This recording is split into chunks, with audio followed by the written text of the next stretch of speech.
Hola, bienvenidos a este programa de biología en Aula SEMS HD, donde hablaremos de la organización interna de las células para realizar todas sus funciones vitales. Estas funciones se realizan gracias a las estructuras internas de las células llamadas organelos celulares, que se han desarrollado luego de millones de años de evolución. Así es, pero antes veamos el objetivo general de nuestro programa. Objetivo: mostrar cuáles son los principales organelos y su importancia para el funcionamiento de las células. La teoría celular es un conjunto de postulados que debemos tener presentes al abordar la biología, pero antes conozcamos el término de organelo celular.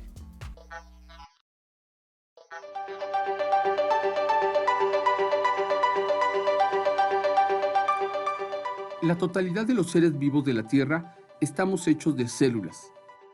Las células son las unidades más pequeñas que forman a un organismo. Y todas las células tienen tres cosas en común, no importa el tipo de células que sean. Primero, toda célula tiene una membrana celular que separa el interior de la célula de su entorno. Segundo, tiene citoplasma, que es el fluido gelatinoso de su interior. Y tercero, tiene ADN, que es el material genético de la célula. Hay dos amplias categorías de células. La primera categoría son las células eucariontes, las cuales presentan organelos que incluyen al núcleo y otros más.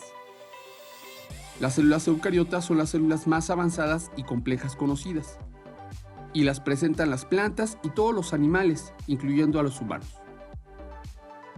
La segunda categoría son las células procariontes, y estas células no tienen un núcleo ni membrana que proteja a los organelos.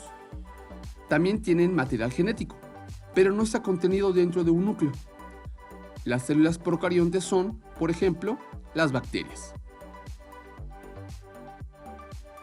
Pero, ¿qué son los organelos? Su nombre proviene del latín organulum, que significa órgano pequeño, y deben existir unos 30 diferentes, pero no están presentes todos en un solo tipo celular. Un organelo celular es una estructura de la célula dentro o fuera de ella, y que tiene una función específica y necesaria para la sobrevivencia de la misma. La mayoría de los organelos celulares están en el citoplasma, y muchos de ellos se encuentran rodeados de una membrana que permite separar y organizar la función que cumplen dentro de la célula, como la respiración, la producción de energía, la nutrición, la defensa y la reproducción. En este programa revisaremos entonces los principales organelos que se pueden encontrar formando a una célula.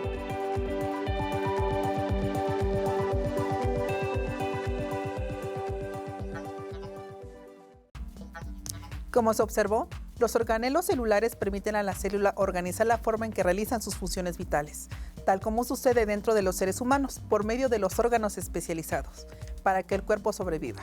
Efectivamente, es una analogía correcta, como si los organelos celulares fueran diminutos órganos al interior de la célula. Y con seguridad, el primer organelo que podemos encontrar revisando a la célula desde su exterior es la membrana celular.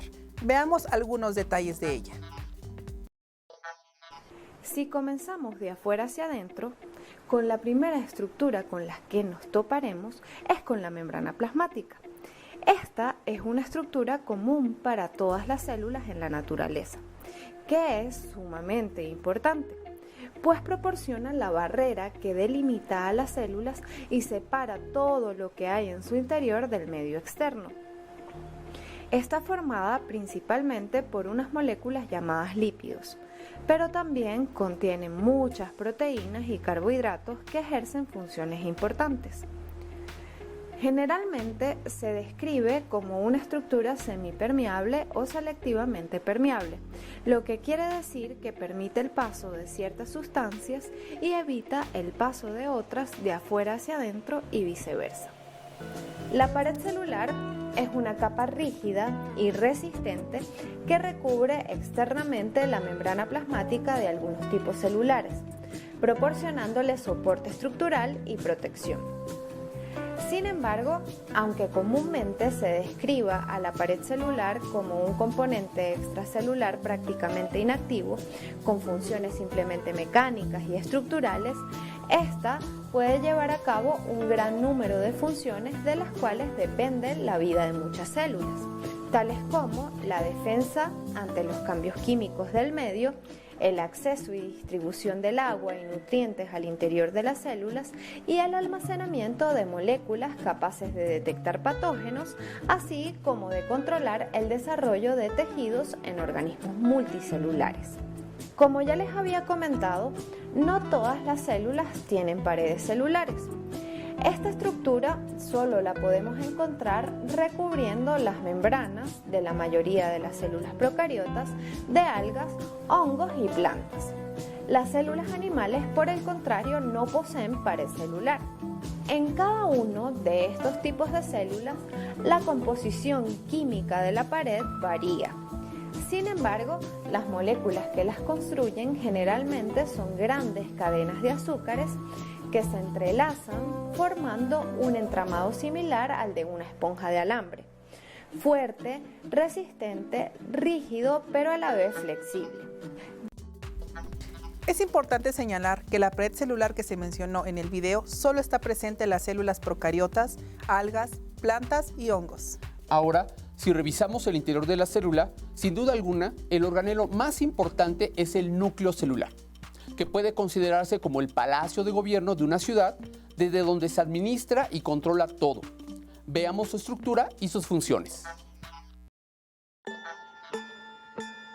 Los organismos complejos están formados por células eucariotas, pero ¿de dónde viene esa palabra eucariota? La palabra eucariota viene del griego eu, que significa verdadero, y carión, núcleo. Podemos notar entonces que el núcleo es lo que realmente la diferencia de las procariotas, que no tienen un núcleo completamente verdadero. Y esta es la razón por la cual en este video nos vamos a centrar en el núcleo de la célula. El núcleo es la principal estructura de la célula. En él se almacena o alberga el genoma o el código genético que dará todas las instrucciones para poder producir las proteínas necesarias para que una célula pueda vivir adecuadamente. El genoma entonces es lo que todos hemos conocido desde nuestra infancia como el ADN, el ácido desoxirribonucleico. Hablemos cómo se conforma la membrana nuclear. Lo que permite separar el citoplasma del núcleo es precisamente esta membrana nuclear, y esta membrana nuclear, tal como la membrana celular, está formada por fosfolípidos y se encuentra dispuesta en dos hojas, una lámina interna y una lámina externa. La membrana externa está en íntimo contacto con las estructuras que conforman el retículo endoplásmico. La presencia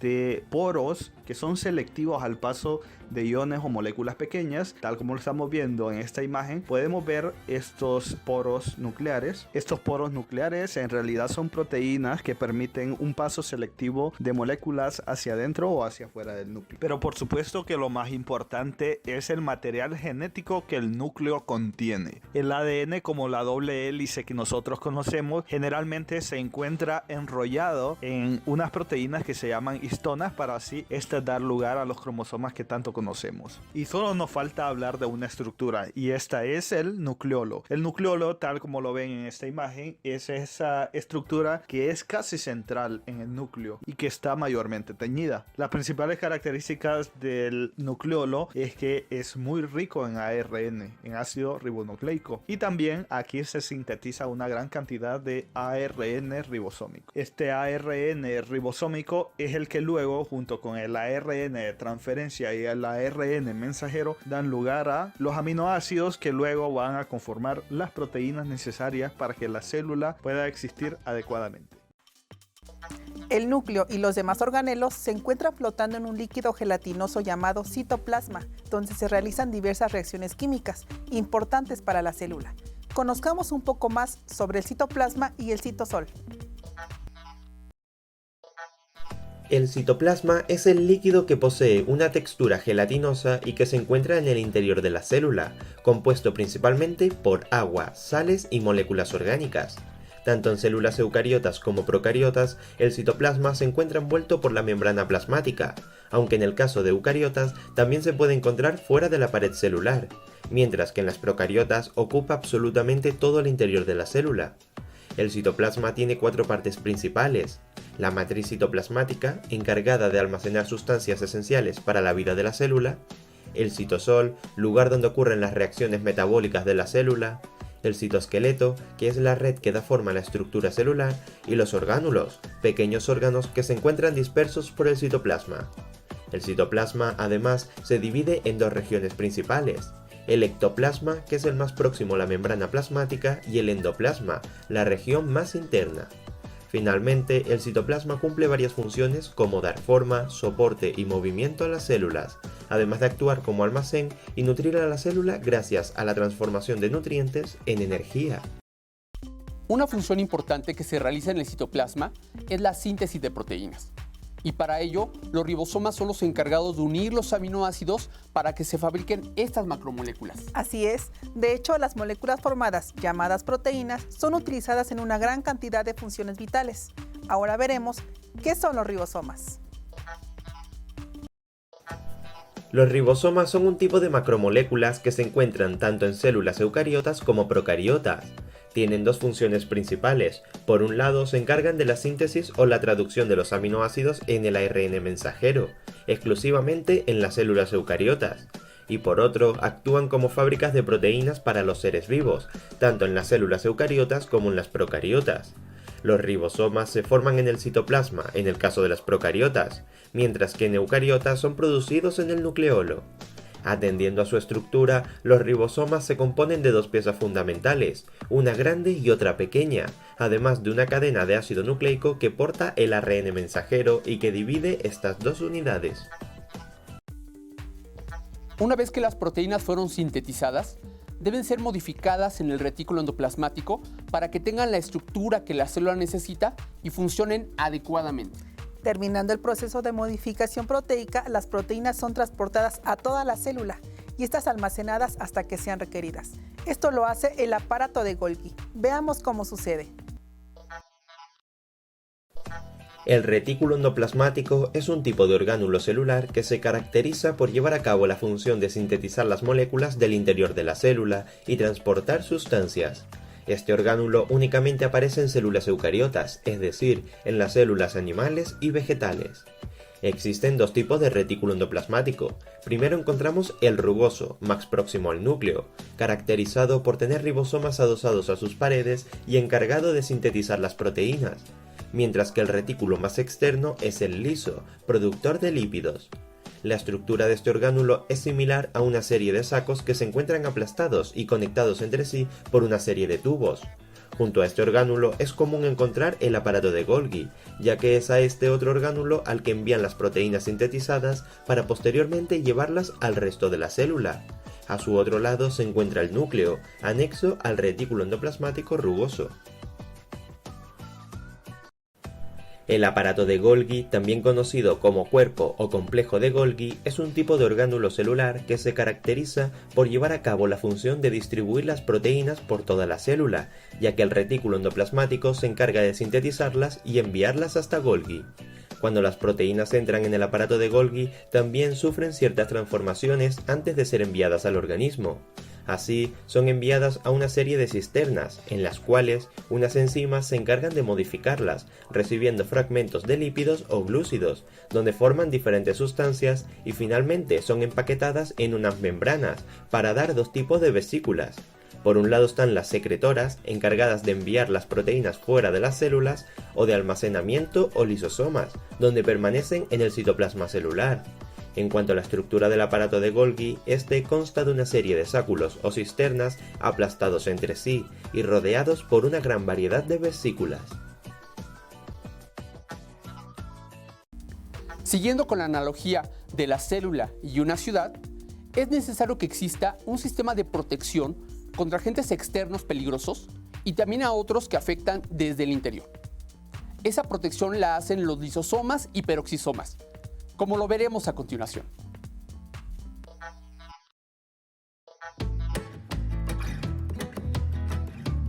Un lisosoma es una vesícula que contiene por dentro enzimas hidrolíticas. ¿Quién produjo estas enzimas hidrolíticas? Estas enzimas fueron sintetizadas en el retículo endoplasmático rugoso. De allí migraron al aparato de Golgi, donde fueron modificadas posttraduccionalmente y fueron montadas en una estructura, como se observa en la imagen, que es una bicapa lipídica pequeña que contiene por dentro una serie de sustancias que son capaces de degradar moléculas tanto al interior de la célula como moléculas que lleguen de fuera de la célula. Los lisosomas entonces sirven para la digestión, sirven también para la secreción, sirven para reparar la membrana, sirven para la señalización celular y el metabolismo. ¿Cómo los lisosomas logran hacer todo esto? Estos lisosomas contienen las proteínas capaces de degradar sustancias denominadas sustratos y tienen un complejo de catálisis que permiten la transformación de materiales que vengan tanto de afuera de la célula o materiales que sean producidos dentro de la célula. Y las enzimas que degradan eso fagocitado forman un cuerpo residual que es eliminado por la célula, pues el material que se está captando es una sustancia que no es del cuerpo. Y por último, existe una posibilidad muy interesante que también tiene como función los lisosomas, y es esta. Es cuando una organela a nivel celular ya no está funcionando. En este caso, los lisosomas cumplen una función autofágica. Significa que degradan organelas a nivel celular, o sea que la célula misma se come pedazos de ella. Entonces, resumiendo las funciones de los lisosomas, tendríamos que decir que primero son responsables de digerir las sustancias que entran por endocitosis, y estas sustancias son transportadas como productos finales en la digestión en el citosol. 2. Realizar el proceso de autofagia, que es la degradación de organelas que ya no son funcionales. 3. Hacer la autólisis, que es la degradación de una célula completa. Y 4. Promover o ayudar a los procesos de la digestión extracelular. La siguiente organela que abordaré es el peroxisoma. Un peroxisoma es también un elemento que está envuelto en membrana. Es una pequeña burbuja de membrana que contiene una serie de enzimas. Estas ya son específicas para una reacción que está vinculado con la formación de una molécula que se llama el peróxido de hidrógeno. El peroxisoma es una organela que es responsable de la degradación de ácidos grasos de gran tamaño, o sea, de gran peso molecular. Estos peroxisomas son muy útiles también en las células que son fagocíticas y tienen la capacidad de degradar microorganismos, pero al degradarlos necesitan atacarlos por medio del peróxido de hidrógeno, que es un potente bactericida y bacteriolítico. Bien, eso es todo lo que hemos abordado en este pequeño video. Aquí pudimos ver las características de los lisosomas, las formas de endocitosis y la acción de los peroxisomas. Si bien los organelos antes mencionados están presentes en todas las células eucariotas, hay otros que solo se encuentran en las células vegetales, tales como las vacuolas y cloroplastos. Veamos de qué se trata. Orgánulo característico de las células vegetales es la vacuola. De hecho, es uno de los más vistosos, ya que puede ocupar casi el 80% del volumen celular total. Participa en el almacenamiento de sustancias, en la digestión de distintos compuestos, en la regulación de la concentración de sales y también en el mantenimiento de la forma y el tamaño de los vegetales. Su membrana externa se conoce como tonoplasto. Si seguimos recorriendo internamente a las células vegetales, nos encontraremos con unos orgánulos que las distinguen de las células animales, llamados plastidios. Los plastidios son grandes compartimientos que, al igual que las mitocondrias, tienen su propio ADN. Estos cumplen distintas funciones en la célula vegetal dependiendo de los componentes que tengan en su interior. Algunos de ellos son los cloroplastos, que son los más importantes, pues se encargan del proceso de la fotosíntesis, a través del cual producen su propio alimento a partir de la luz solar y del agua del suelo, y esto lo hacen con la ayuda de un pigmento que contienen en su interior llamado clorofila. Otros plastidios son los amiloplastos, que almacenan almidón en algunos tipos de tejidos, los cromoplastos, que almacenan pigmentos, y los etioplastos, que son cloroplastos que han perdido la clorofila por la ausencia de luz. Toda ciudad requiere de una central de energía para el funcionamiento óptimo de la metrópoli, iniciando con algún combustible que viene del cloroplasto o de los alimentos ingeridos, y que genera residuos al final del proceso. Eso sucede en la mitocondria, y podemos verlo en esta presentación. Las mitocondrias pueden ser consideradas centrales eléctricas de una célula, porque son responsables de producir ATP, adenosín trifosfato, la principal molécula transportadora de energía de la célula. Acompáñame y aprendamos juntos.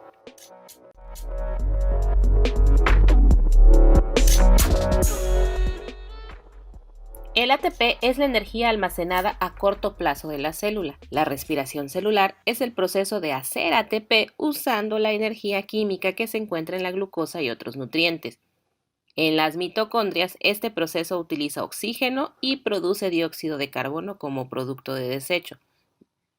De hecho, el dióxido de carbono que exhalas en la respiración proviene de las reacciones celulares que producen dióxido de carbono como subproducto. Las mitocondrias son más numerosas en células muy activas, por tanto tienen altas necesidades energéticas. En una única célula se han contado hasta 1000 mitocondrias. Las células musculares tienen una concentración muy alta de mitocondrias que producen ATP, ya que necesitan mucha energía para mantener el cuerpo en movimiento. Cuando sus células no obtienen suficiente oxígeno, no producen mucho ATP. Las mitocondrias son orgánulos ovales de doble membrana que tienen sus propios ribosomas y ADN. Cada membrana es una bicapa de fosfolípidos incrustada con proteínas. La capa interna tiene pliegues llamados crestas que se extienden hacia adentro de la matriz. Las crestas incrementan la superficie de la membrana mitocondrial interna, aumentando el espacio disponible para las reacciones químicas que transforman la energía química de las moléculas alimenticias en ATP. El área rodeada por los pliegues se llama matriz mitocondrial, que contiene enzimas que degradan las moléculas alimenticias y convierten su energía a otras formas de energía química.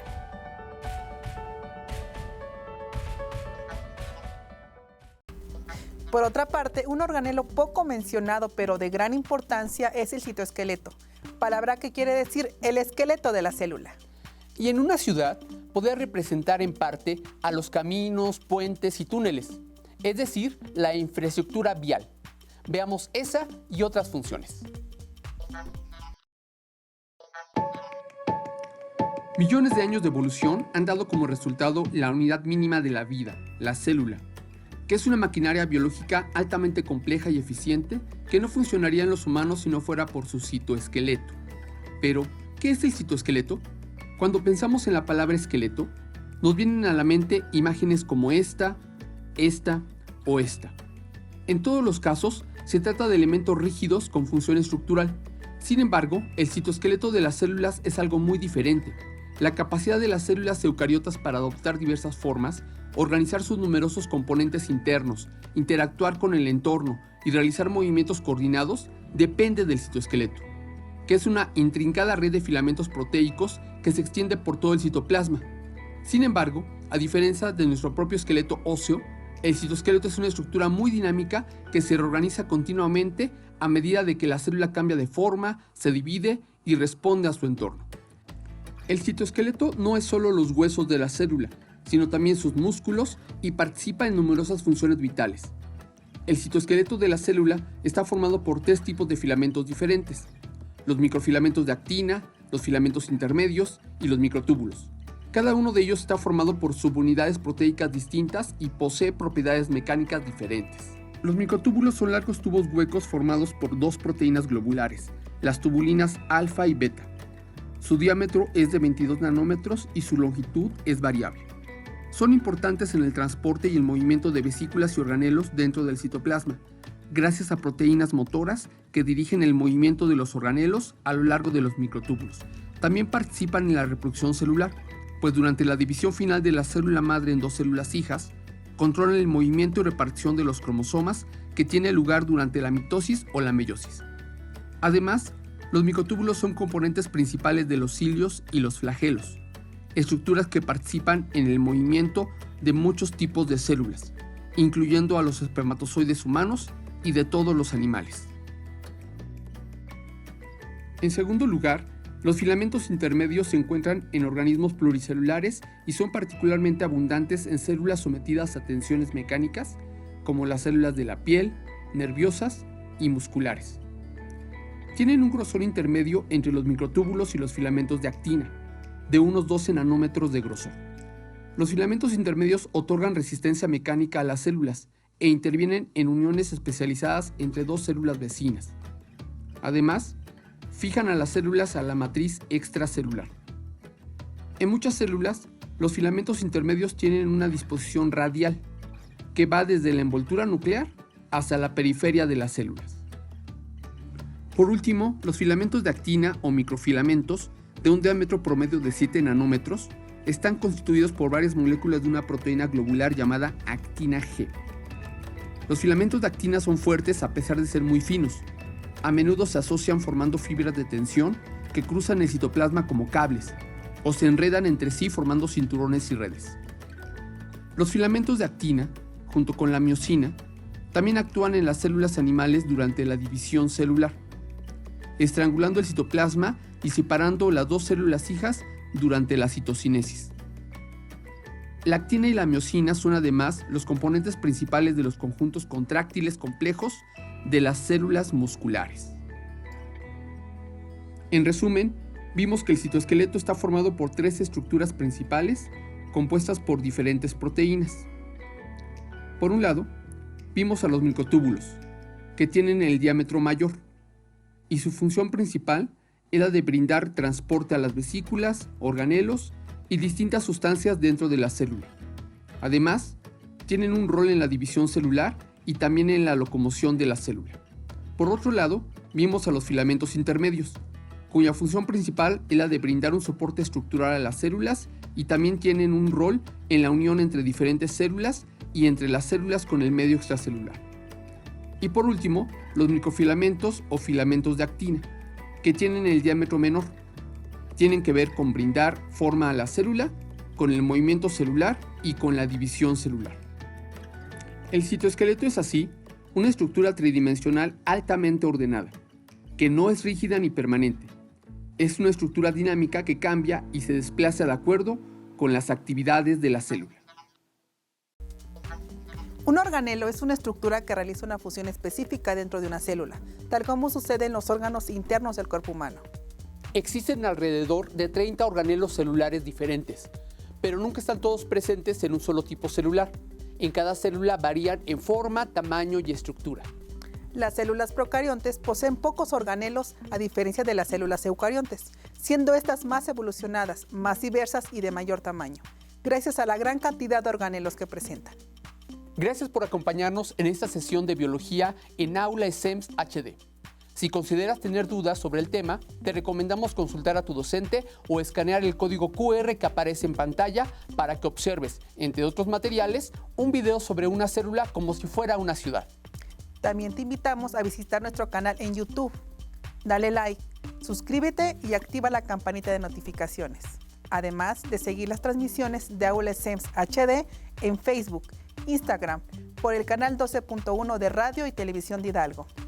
La biología no solo es la ciencia de la vida, es la conciencia de la vida. Hasta pronto. Hola, recuerda consumir como mínimo 2 litros de agua al día para mantenerte bien hidratado durante tus clases. ¡Nos vemos!